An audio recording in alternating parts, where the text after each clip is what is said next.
Tonight, remembering Canadian curling legend Colleen Jones. The curling world is lost. Just the most special person. From trailblazing athlete to beloved CBC broadcaster. I have a mic, I'm on a bike, let's go find stories. Her remarkable legacy of passion and positivity, reminding all Canadians to find the joy, persevere, and above all, enjoy the ride. Colleen Jones on the Great Wall in China! An uptick in RSV, a virus especially dangerous for babies. We knew we had to get her to the hospital as soon as possible. There is a shot to prevent it, so why aren't more provinces covering it? And Penny Oleksiak, Canada's most decorated female Olympian, banned from competition for 2 years. Taking all of that preparation away from her is going to put her in a really difficult position. Is the next Olympics off the table? From CBC News, this is The National with Chief Correspondent Adrian Arsenault.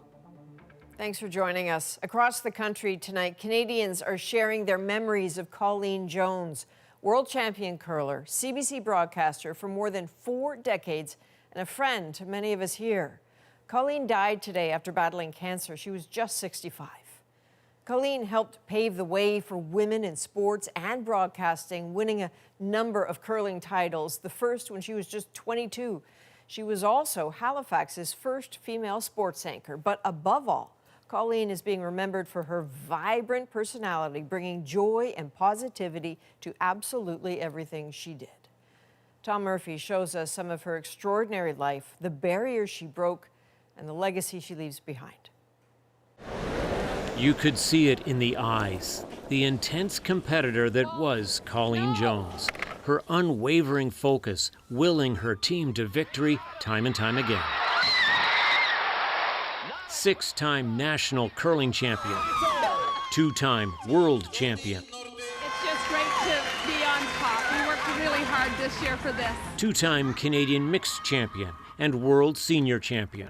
One of the greatest curlers of all time. The curling world is lost. Just the most special person, but so is her family and Canada and her friends. Colleen had a magic, a sparkle about her, and there was nobody like Colleen. Barriers meant little to Jones, eventually coaching her own son's team at the Brier, the men's championship. I always wanted to play in the Brier, oddly, so to be here as a coach is a dream come true. I remember all of her beauty. Like, I just remember her being so exuberant and like boisterous and like open for, anything that was coming our way. A member of Canada's Sport Hall of Fame, she was a role model for young athletes. She was an inspiration. During the time when I was growing up, she was the biggest curler in Atlantic Canada and the biggest curler in the world. Colleen Patricia Jones. The 65-year-old was a wife, a mother, a grandmother, and an intensely proud Nova Scotian, recognized with an Order of Canada for paving the way for women in sport and broadcasting. Just wanting to see what else I could do. How far can you push yourself, your mental capabilities, your technique, your ideas of trying to get better. As a sports commentator and CBC journalist, it was with her heart that Jones led, telling stories with empathy and a smile that put the interviewee at such ease. The audience lived vicariously through her adventures. As an author, she once wrote a book all about rising to the top, only to learn how easily it can all be taken away.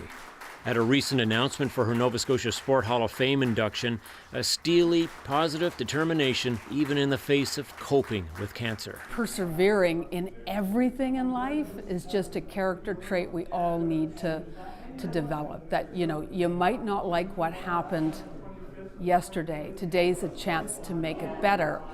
And tomorrow hasn't even entered the world yet, so don't worry about tomorrow. Just be persevering today, be strong today. True to form, a fighter to the end, the mark of a real champion, of living life to the fullest. Tom Murphy, CBC News, Halifax. Colleen's son, Luke, announced her death on social media, saying she passed while looking out at the ocean from her favorite spot in Maiders Cove, Nova Scotia, surrounded by her family. In a statement, her family is asking Canadians to please think of your favorite Colleen Jones moment to cherish it, hurry and love hard. Well, we'll have more on Colleen's life and legacy a little later in the hour. I think Colleen would want to be remembered as, you know, a pretty great Nova Scotian and Canadian, but a mom who loved her family most of all, and was so proud of them, and that's what she'll miss, you know, the future. That's what she fought for. Former colleague and friend Devin Heroux has been alongside Colleen, and tonight, fittingly, is at the Canadian curling trials where she was honored. We'll speak with Devin in about 25 minutes. Turning now to other news, new criticism is emerging about the proposed energy deal between Ottawa and Alberta. As Kate McKenna explains, talk of federal support for a pipeline is sparking concern in BC and the Liberal caucus. What's your message? Just the possibility of a new oil pipeline has Canadian politicians talking.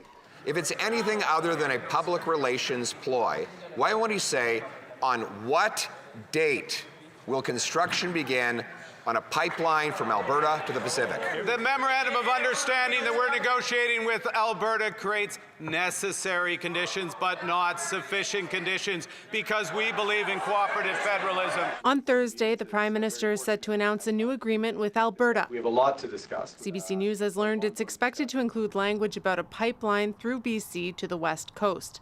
But that was news to British Columbia. And while the Globe and Mail and the CBC may have been consulted, we certainly have not been. The provincial government is a vocal opponent of any new oil pipeline. The difference between real projects and this project is that a real project has proponents, it has roots, it has consultation. The MOU is expected to include conditions, including stricter industrial carbon pricing, investment in carbon capture and storage, buy-in from First Nations, and consultation with BC. Everybody should take a little bit of a breath. You know, at the end of the day, let's see what the MOU says. And look, I think it would be a really important step if we manage to get to an accord between two jurisdictions that are not always on the same page. Also not on the same page, some members of the Liberal Party. Sources say behind closed doors, some BC MPs are angry that they learned about the broad strokes of a deal through the media, signaling possible trouble with caucus unity. It's always important to have your house in order. Always important to make sure that the attic doesn't have any ghosts rattling around. Has to hope that these are trial balloons that will be shot down soon, because there's no such thing as a pipeline through British Columbia's northern territory to new tankers on our waters. No way, no how. They'll lose their seats. And they like their seats. A source says the energy minister will be briefing the BC caucus in the morning on what exactly is in this MOU. So, Kate, British Columbia has said time and time again it does not support any new oil pipeline. So does BC get a veto? That part is really unclear. We reported that the agreement will say the BC government has to be engaged, but in question period, the Prime Minister said the BC government has to agree, and so do First Nations rights holders. That would be a major hurdle to any pipeline development. Mark Carney will almost definitely be asked to clarify what exactly he meant. All right, that is Kate McKenna in Ottawa. Thank you. You're welcome. The Prime Minister now says he made a mistake when he dismissed reporters' questions about his last conversation with Donald Trump by saying, "Who cares?" I made a promise to Canadians. When I make a mistake, I'll admit it. That was a poor choice of words about a serious issue. And the serious issue is, what progress are we making structurally? Best deal in the world, strongest budget in the world. Carney made the remarks Sunday at the end of the G20 summit in South Africa, prompting criticism from Conservatives for weeks. Negotiations between Canada and the U.S. have been stalled. Carney's office says he might visit Washington next week. Well, Canadian swimming superstar Penny Oleksiak has been banned from competition for the next 2 years for a doping violation known as a whereabouts failure. As Caroline Bargout shows us, that could have a major impact on the rest of her career. Has the gold medal! Penny Oleksiak is Canada's most decorated female Olympian, shooting to fame in Rio, and now with 7 medals to her name. Oleksiak has done it! But in a significant blow, she is now banned from competition for 2 years. A doping offense is a doping offense is a doping offense. Anti-doping rules require some high-level athletes to provide their whereabouts 3 months in advance and identify 60-minute windows when they will be available for random drug testing. Oleksiak violated those rules 3 times in a year, prompting the suspension. Whether you've tested positive for a banned substance or you missed 3 whereabouts tests, it still remains a doping offense. This summer, Oleksiak suddenly withdrew from the World Aquatics Championships, saying at the time the matter does not involve any banned substance, and adding, "I am and always have been a clean athlete." The way the system is set up, it's guilty until proven innocent. It's not innocent until proven guilty. And it is the case that she has accepted the penalty.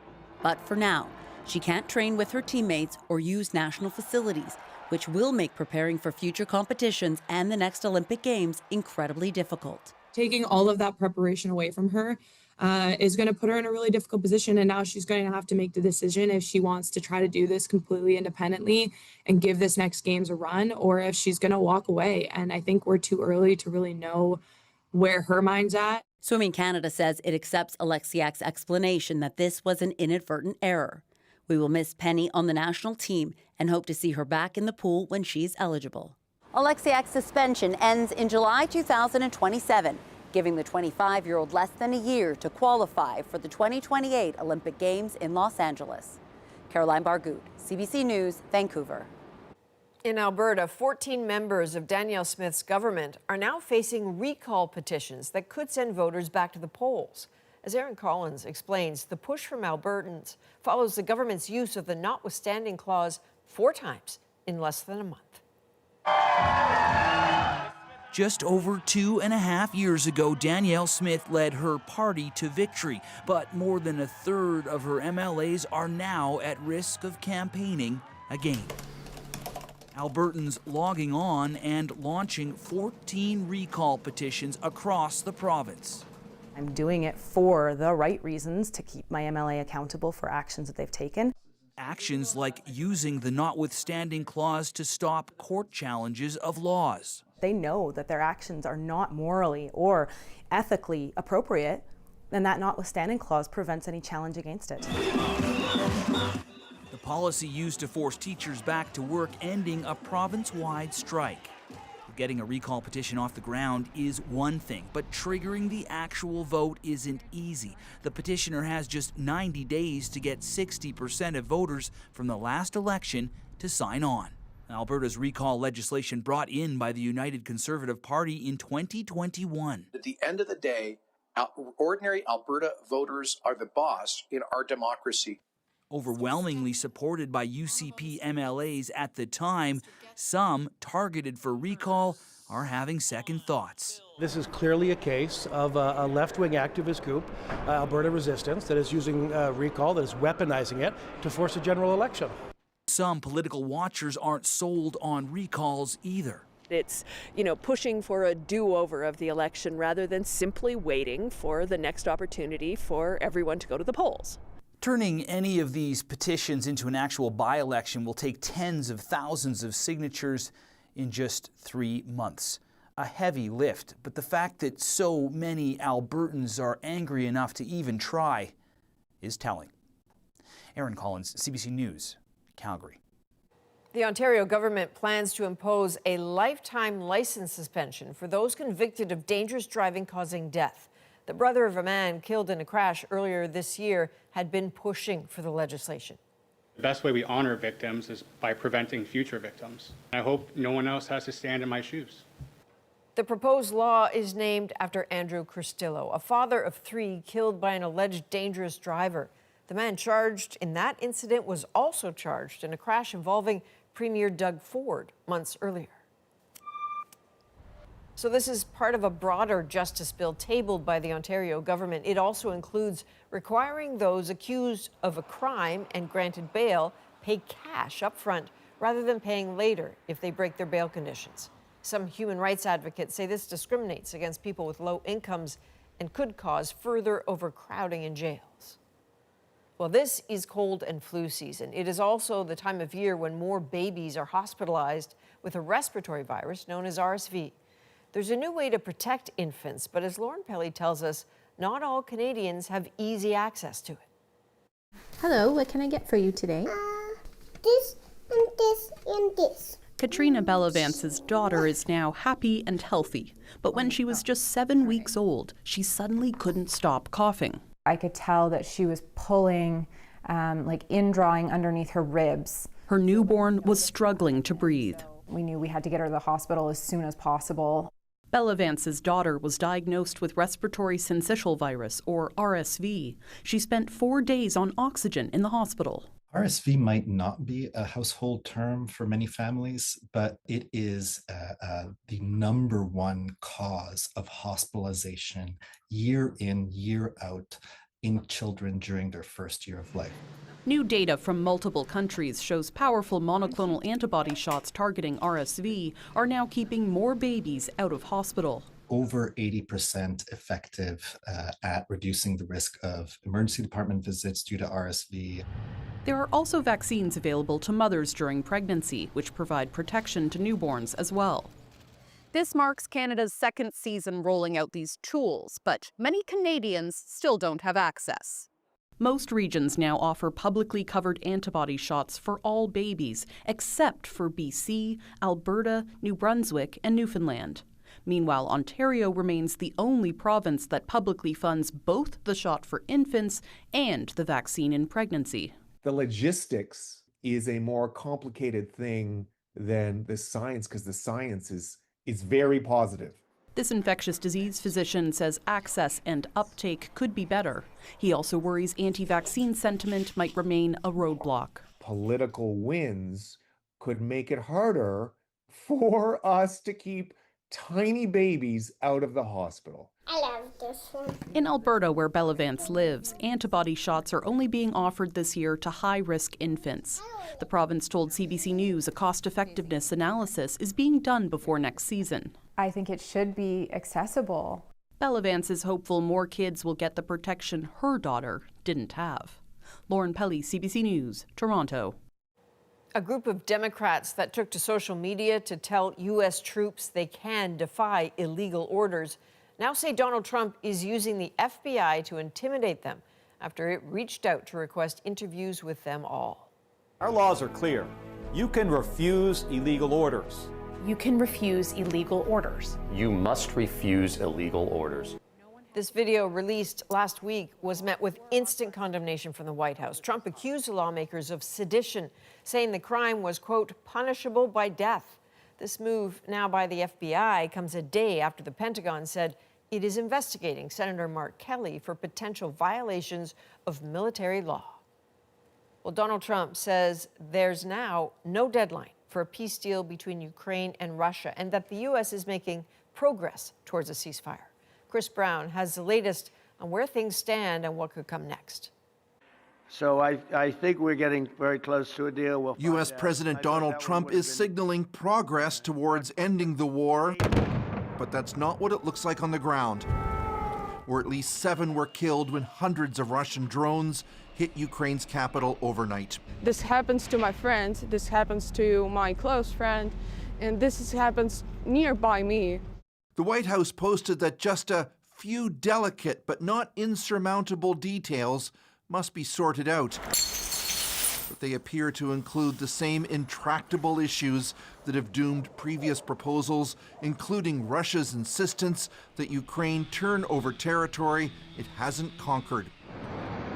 Russia says those demands were part of the Putin-Trump summit in Anchorage, Alaska in August. And Russia's foreign minister reiterated they must be part of whatever proposal Trump's team brings to them.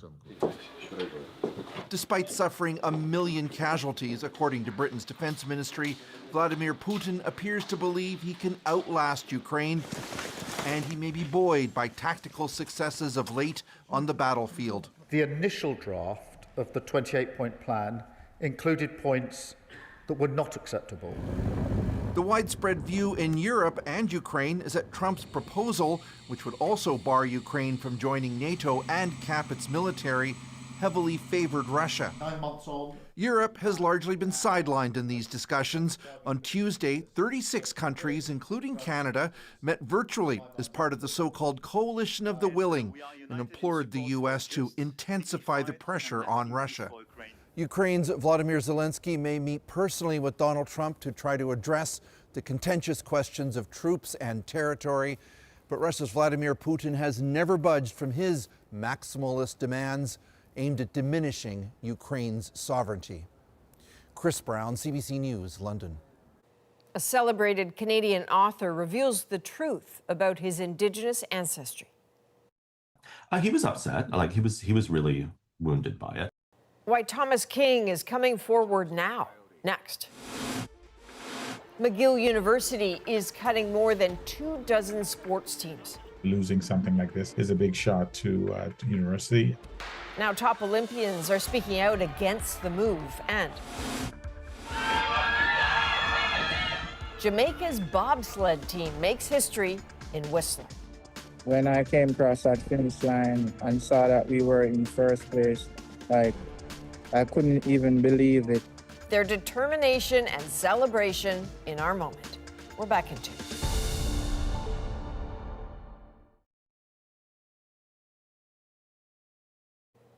The Prime Minister will announce new aid measures for steel and aluminum industries tomorrow. Radio-Canada sources say Ottawa will limit imports of foreign steel from countries with which Canada does not have a trade agreement. That could be worth about $800 million. Costs to transport steel from one province to another will be reduced by 50%. Ottawa will also announce aid programs for steel and lumber for both workers and companies. Well, there's a lot of reaction tonight after acclaimed Canadian author Thomas King revealed he does not have Indigenous ancestry. And there are questions about why it took so long for him to find out. King broke the news himself last night. But as Magda Gebrselassie reports, there had been doubts long before. I'm looking at forming my world, that world that I see around more Native models. Thomas King built his career telling Indigenous stories. The award-winning author of Green Grass Running Water and The Inconvenient Indian long said he was part Cherokee.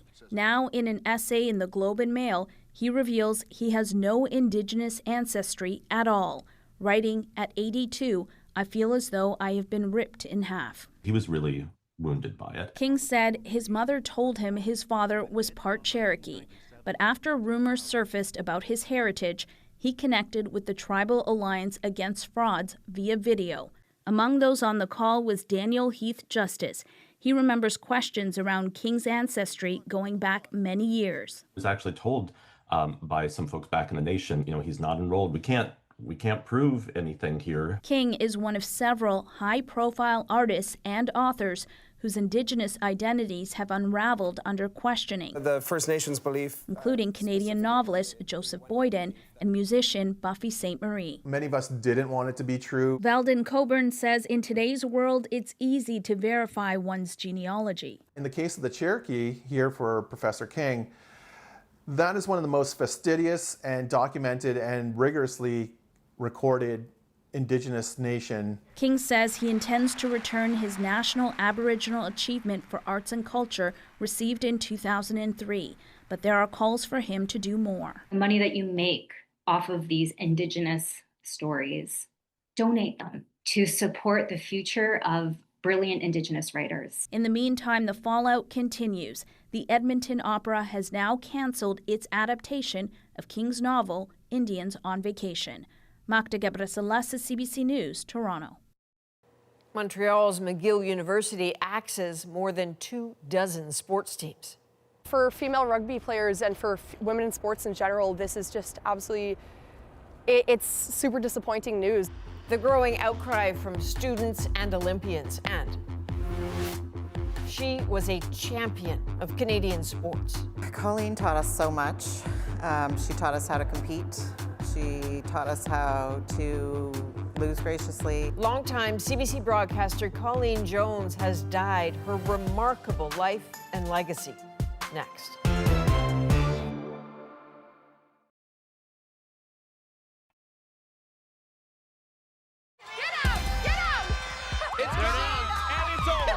Colleen Jones is on top of the world again.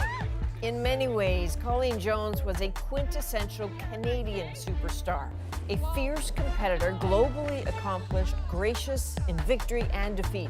On the ice, a role model for women. Colleen Jones has won her third national title. And behind that mic, I love my job. I mean, I get to get out and meet other Canadians. an example of humility and fun for all. She gave everything to everyone and everything in every moment. Colleen Jones died today from cancer at the age of 65. Millions of Canadians who felt that infectious spirit of hers will feel this news deeply. But of course, her family and friends knew Colleen best. And tonight, they're telling the kinds of stories we all tell when we want to pay tribute and ease grief. I have a mic, I'm on a bike, let's go find stories.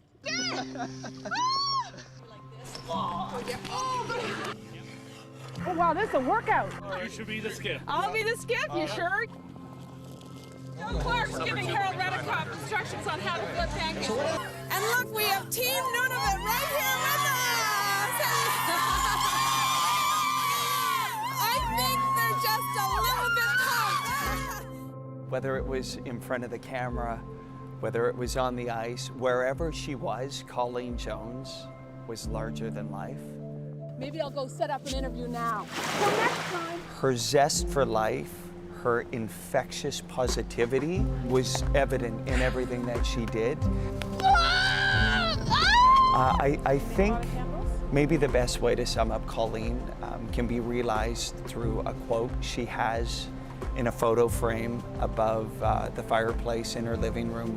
The saying is, always believe that something wonderful is about to happen, and that's exactly how Colleen Jones lived her life every single day. She wanted to be excellent in everything she did. She wanted to be a memorable broadcaster, but more than anything, she wanted to be a great mom. So she worked day in and day out to master all those parts of her life. And of course, how many Canadians will remember Colleen Jones is because of her exceptional curling.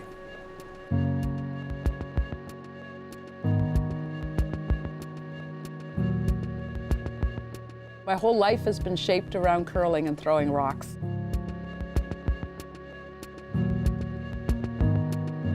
All my friends are through curling. I met my husband through curling. I planned my babies around curling. I got my career because of curling. So you wouldn't think that, you know, a simple game that is your passion can kind of lead to so many other things in your life. But it has, and it did, and I'm thankful for it every day of my life.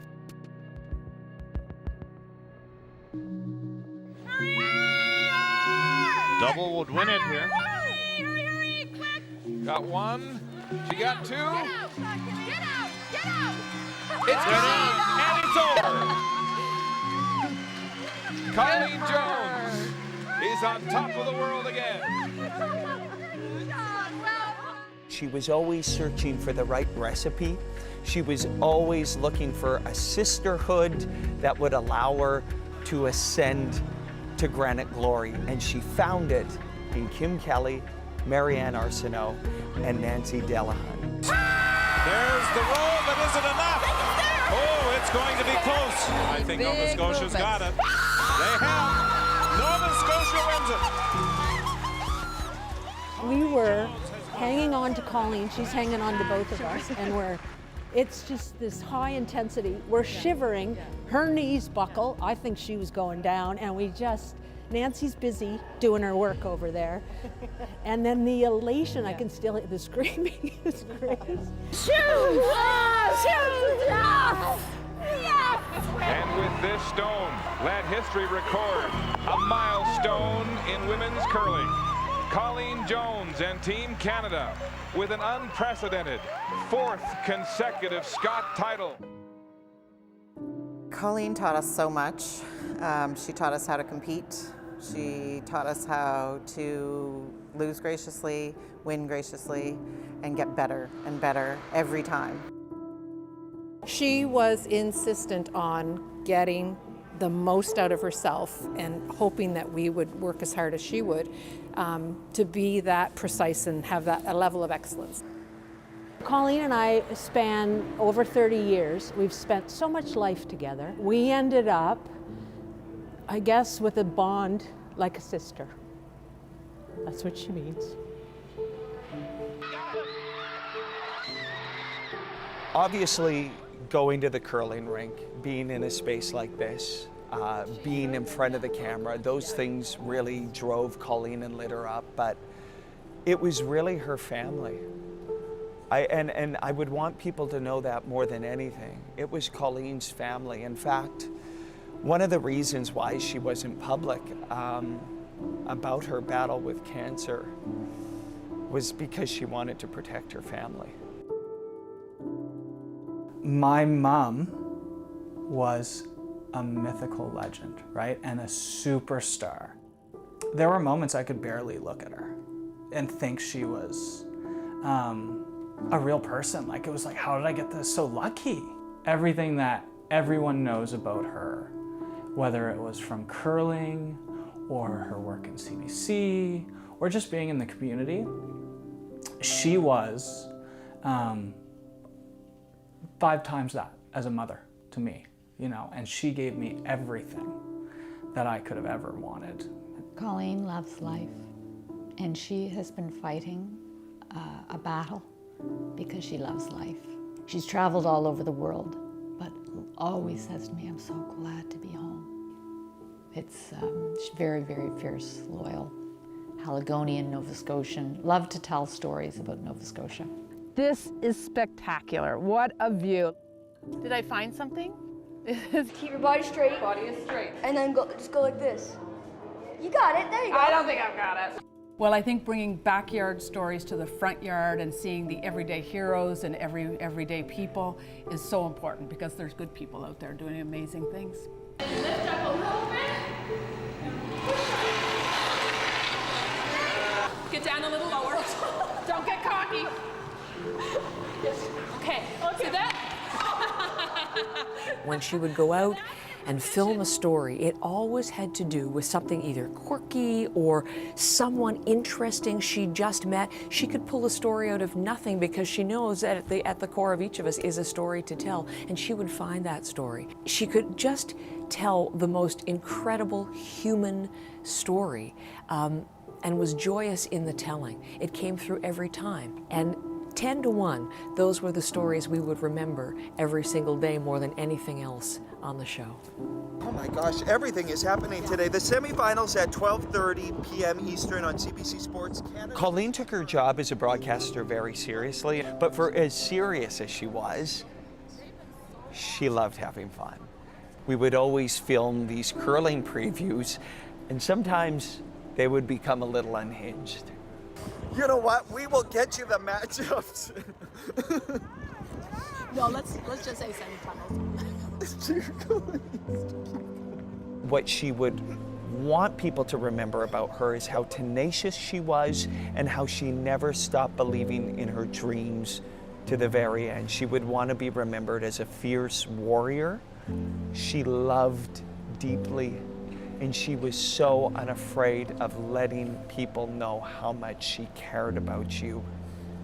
I will forever be grateful for the lesson she shared in just taking a moment, just being present. I think we can learn from her how to live a purposeful life. She was such a force for good in the lives of her friends and those who knew her. She was grateful for every single moment that she lived. And I am going to remember that spirit of gratitude, and I'm going to try to keep it. She just chose to make her world what she wanted it to look like. And boy, she's a testament to, if you believe it, you can be it. She lived and breathed that. She made the world how she needed it to be. Yeah, so that's a pretty powerful thing. I think Colleen would want to be remembered as a pretty great Nova Scotian and Canadian, but a mom who loved her family most of all and was so proud of them.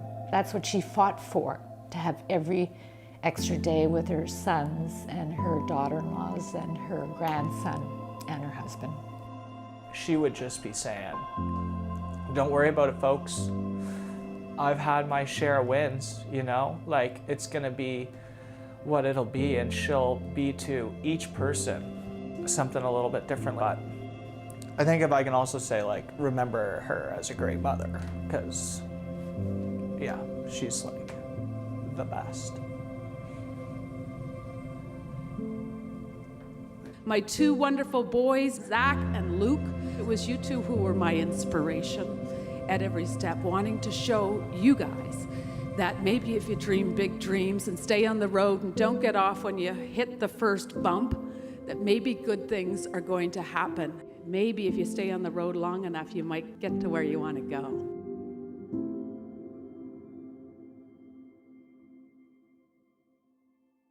Oh boy, Luke and Zach and Scott, we are all so very sorry.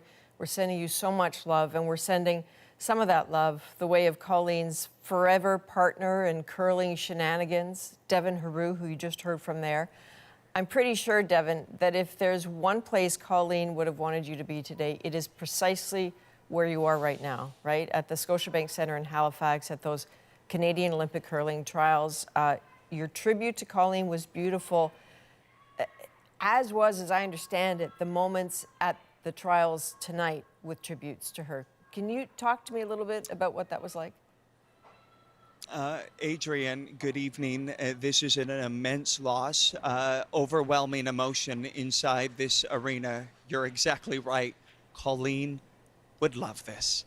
I can almost hear her voice echoing through these rafters about that shot that just took place on the ice behind me. To start the draw here tonight, fittingly, the women taking to the ice at the Canadian Olympic trials. Her daughter-in-law, Marley Powers, taking to the ice with the local team from Nova Scotia. It is all here. It is all raw. It is all front and center. You know, some people have joked, Colleen Jones wouldn't have a curling event come to Nova Scotia without her making news like she did year after year after year. A giant in the curling landscape, media landscape, and just overwhelming grief tonight, Adrienne. That's all I can say about the loss of Colleen Jones. You did an interview with her this summer in July, right after a chemo session, and I know you've written about it, and it's lovely, and I'm wondering what it is you think she really wanted people to know. Let me tell you, Adrienne, when Colleen Jones tells you to interview her, you better be on point, as she flipped the script on me. It was emotional. We started the interview as she was getting one of her last chemo appointments. The interview continued into her home living room on Newton Avenue, a house that was really built by Colleen, stained glass curling windows, an ode to curling throughout her home. I'll never forget the way the light was filtering into the room that night. The biggest thing Colleen would want us to know right now is, first of all, Adrienne, don't be sad. Keep on living for the moment. But you know, she really believed that magic was always right in the room with you. And in fact, that's best summed up by a quote she had framed in that living room. We did that final interview. That quote, always believe that something wonderful is about to happen. Adrienne, that is how Colleen Jones lived her life. She made everybody around her better. She got it out of her teammates. She got it out of her colleagues, her friends, her family. When you were in Colleen's orbit, you felt invincible. Powerful stuff, larger than life character. You bet. I mean, I know you know this, that when the news came today, the stories started coming out from people, you know, about how you could hear Colleen Jones coming a mile away from that, you know, wicked laugh. I mean, I once heard her make about 3,000 people burst out laughing as we were leaving an event at the Summer Games, and she stood at the top of like a blocked escalator and yelled, "Hurry hard," you know, and all these heads just sort of turned in sync. It was amazing. I know you want to hang on to that humor. Can we talk about that a little bit? That is what I'm holding on to today in this moment of darkness. The light like you say, she brought into every room. She cared so deeply about people. We could get lost. We go into a cafe, into a farmer's market, into a curling rink. You'd have to drag her along because Colleen was so curious about people.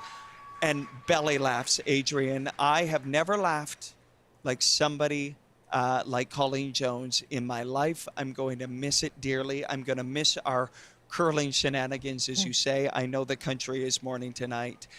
It is a great loss, but hold on to that Colleen laugh. She'd want us to keep moving forward. Yeah, hang on to all the good things. Please look after yourself, my friend. Thank you, Adrian. That is Devin Haru in Halifax.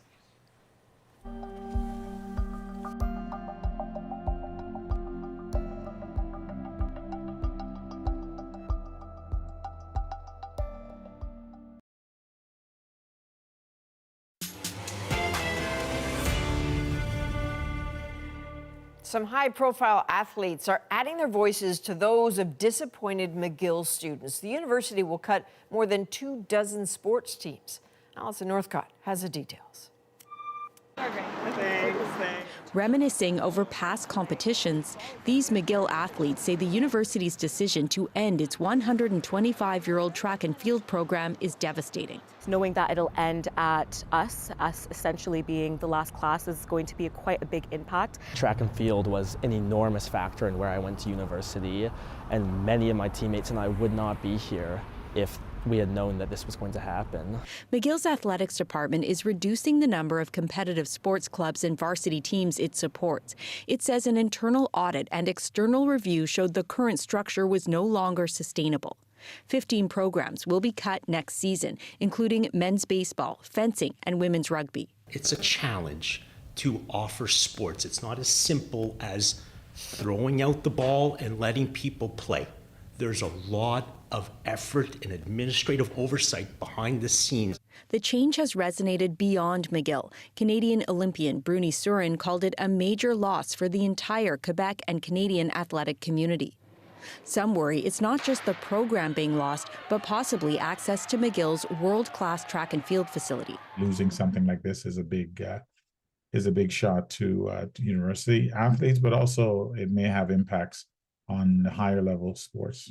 For female rugby players and for women in sports in general, this is just absolutely, it's super disappointing news.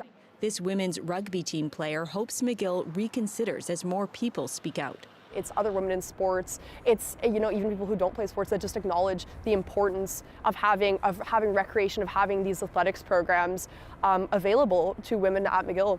Athletes say the university didn't consult them before the decision, but McGill Athletics said it had internal and external discussions and said the decisions were made with long-term sustainability in mind.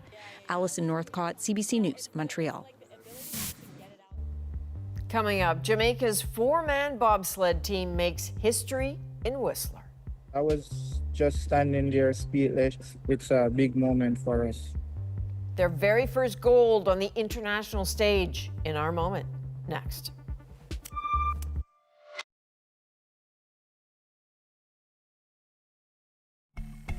These are the members of the four-man Jamaican bobsled team after their historic win at the North America Cup in Whistler, BC. So the team took home their country's first ever gold medal on the international stage in that event. Their Cool Runnings performance is our moment. When I came across that finish line and saw that we were in first place, I couldn't even believe it. I was just standing there speechless. It's a big moment for us. The whole island of Jamaica is proud. Anytime we step on the block as a team, we always try to create a new history. We're a tropical island. Nobody expects Jamaica to be in winter sport, winning gold medal on the international stage. We always believe and trust in our abilities. For us to win the race, that's a big thing. Knowing that, the country was devastated by the hurricane, we also dedicated this win to Jamaica. For this win uplift their spirits, give them something to cheer for. We are working on more historical moments for Jamaica. The Jamaica bobsled going places. You will see even greater things from us. Yeah, we will. Good news, good sporting news is good news. Listen, Jamaica beat the second place team by 0.3 of a second. What team was that? It was Canada. From all of us at the National, thank you for being with us. I'm Adrienne Arsenault. Please take care.